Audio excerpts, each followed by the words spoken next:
2 अक्टूबर, वो दिन जिस दिन दो महान नेताओं का जन्म हुआ जिन्होंने अपना सारा जीवन देश के लिए समर्पित कर दिया। मैं बात कर रहा हूँ गांधी जी और लाल बहादुर शास्त्री जी की। हम सब ये तो जानते हैं कि 2 अक्टूबर को गांधी जयंती होती है, लेकिन बहुत कम लोग हैं जो ये जानते हैं कि 2 अक्टूबर को शास्त्री जयंती भी होती है। तो आज के इस वीडियो में मैं शास्त्री जी के जीवन और देश के प्रधानमंत्री के रूप में उन्होंने कौन से कदम उठाए हैं उसके बारे में आपको बताऊंगा। शास्त्री जी का जन्म 2 अक्टूबर 1904 में वाराणसी उत्तर प्रदेश में हुआ था। जब शास्त्री जी 2 साल के थे तभी उनके पिता शारदा प्रसाद श्रीवास्तव का निधन हो गया था और फिर शास्त्री जी अपनी मां रामदुलारी देवी जी के साथ अपने ननियाल चले गए थे। शास्त्री जी का बचपन काफी कठिनाइयों से गुजरा। जब भी शास्त्री जी स्कूल जाते थे तो उन्हें गंगा नदी तैरकर पार करके जाना पड़ता था, क्योंकि शास्त्री जी के पास उतने रुपए नहीं होते थे कि वो फेरी या बोट में जाए। शास्त्री जी ने बचपन से ही गांधी जी के भाषणों को सुनना शुरू कर दिया था और वो गांधी जी के नॉन कॉरपोरेशन मूवमेंट और दांडी मार्च जैसे आंदोलनों में हिस्सा लिया करते थे। शास्त्री जी को कई बार गिरफ्तार भी किया जाता था, लेकिन 18 से कम उम्र होने के कारण उन्हें फिर से छोड़ दिया जाता था। आप लोगों को ये जानकर हैरानी होगी कि शास्त्री जी ने अपने जीवन के 9 साल जेल में ही बिताए हैं। अब बात करते हैं शास्त्री जी के निजी और पॉलिटिकल लाइफ से जुड़े फैक्ट्स के बारे में। तो जब शास्त्री जी को उत्तर प्रदेश का पुलिस और ट्रांसपोर्ट मिनिस्टर बनाया गया तो ट्रांसपोर्ट मिनिस्टर के नाते वो पहले ट्रांसपोर्ट मिनिस्टर थे जिन्होंने पहली बार किसी फीमेल को as a bus conductor appoint किया। और तो और शास्त्री जी ने ही बसों में महिलाओं के लिए सीट्स रिजर्व रखवाने की परंपरा शुरू करवाई।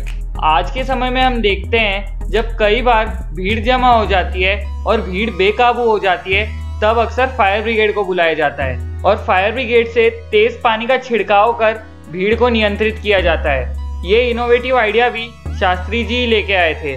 जब शास्त्री जी उत्तर प्रदेश के पुलिस मिनिस्टर थे तब उन्होंने लाठीचार्ज पर बैन लगा दिया था और उसके ऑल्टरनेटिव में वो ये आइडिया लेके आए थे।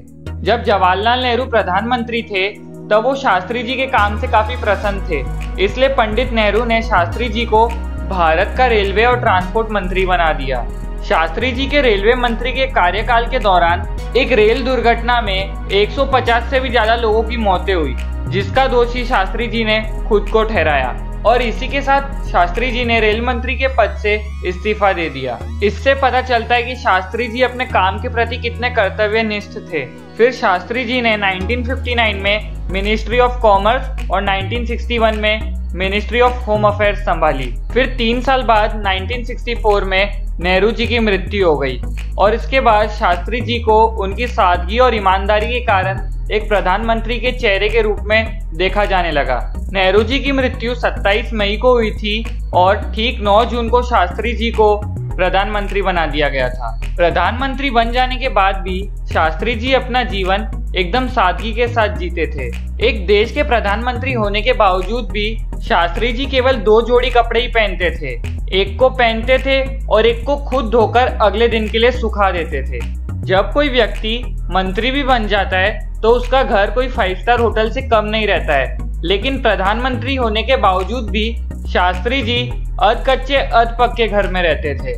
एक इंटरव्यू के दौरान शास्त्री जी के बेटे ने बताया कि जब वो अपने भाइयों के साथ स्कूल जाते थे तब वो रोज तांगे में जाते थे, जबकि उनके बाकी साथी जिनके पिता शास्त्री जी के अंडर काम करते थे वो बड़ी बड़ी और महंगी गाड़ियों में आते थे। इससे पता चलता है कि शास्त्री जी को बिल्कुल भी दिखावे का शौक नहीं था और वो प्रधानमंत्री होते हुए भी एक आम जीवन जीते थे। जब 1965 में पाकिस्तान ने भारत पर हमला कर दिया था तब शास्त्री जी ने तीनों सेना प्रमुखों को फ्री हैंड दे दिया था, जिससे ये हुआ कि भारतीय सेना लाहौर तक की जमीन जीत गई थी और भारतीय सेना की कार्रवाई को देखते हुए अमेरिका ने भारत को धमकी दी कि अगर भारत युद्ध नहीं रोकता है तो भारत जो गेहूं अमेरिका से इंपोर्ट कराता है अमेरिका उस पर रोक लगा देगा। लेकिन शास्त्री जी इस धमकी से डरे नहीं। शास्त्री जी और उनके परिवार ने एक समय का खाना छोड़ दिया और पूरे देश से भी एक समय का खाना छोड़ने का आग्रह किया, जिससे हमारी निर्भरता अमेरिका पे कम हो सके। और इसका नतीजा ये हुआ कि बिना किसी समझौते के भारत 1965 का युद्ध जीत गया और इसी समय में शास्त्री जी ने जय जवान जय किसान का नारा दिया था, ये बताने के लिए कि किसान और जवान के बिना देश प्रगति नहीं कर सकता है।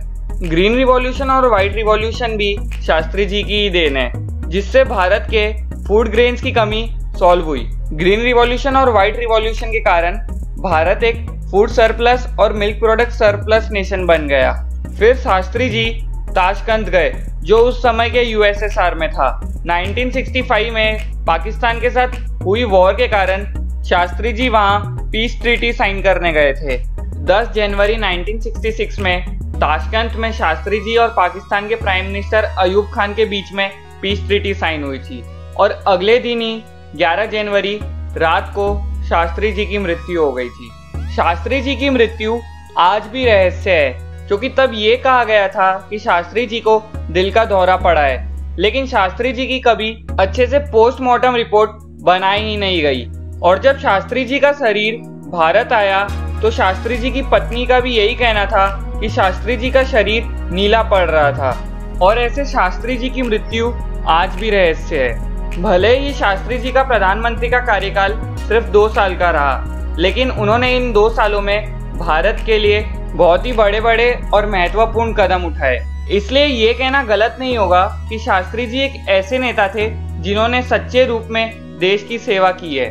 तो इसी के साथ आज के वीडियो का अंत करते हैं। अगर आपको वीडियो अच्छी लगी हो तो इसे लाइक और शेयर करिए, अपने व्यूज कमेंट करके बताइए और द न्यूज पंडित चैनल को सब्सक्राइब कर दीजिए। साथ ही साथ बाजू में दिए गए बेल आइकन को भी दबा दीजिए ताकि मेरी हर अगली नई वीडियो आप तक सबसे पहले पहुंचे।